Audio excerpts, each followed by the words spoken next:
তারাই দাসত্ব করে ক্ষমতা পাওয়ার জন্য।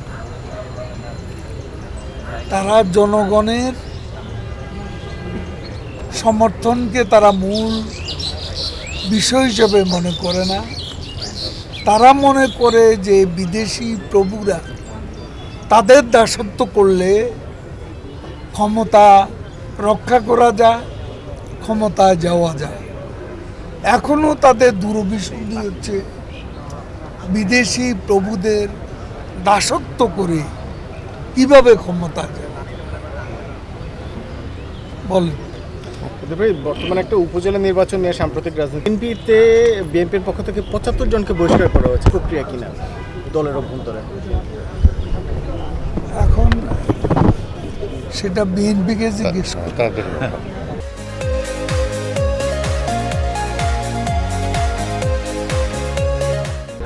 তাদের জিজ্ঞেস করুন। তবে আমি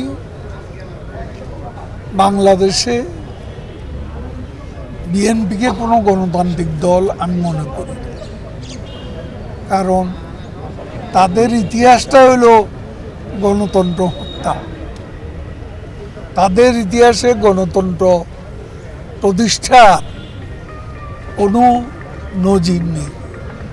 তারা গণতন্ত্রকে হত্যা করেছে, প্রহসনে পরিণত করেছে এবং গণতান্ত্রিক বিধিবিধান তারা দলের মধ্যেও কোনো দিন মানেনি।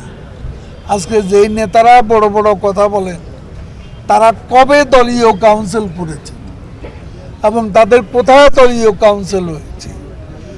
একবার ৭-৮ বছর আগে লা মেরিডিয়ানে তাদের কেন্দ্রীয় কমিটির মিটিং, মানে এত ৫০১ জনের জাম্বো জেট মার্কা কমিটি কোথায় মিটিং করবে? কাজে যারা নিজেদের করে, যাদের গণতন্ত্র নেই, তারা দেশে গণতন্ত্র প্রতিষ্ঠা করবে এ আশা আমরা করি।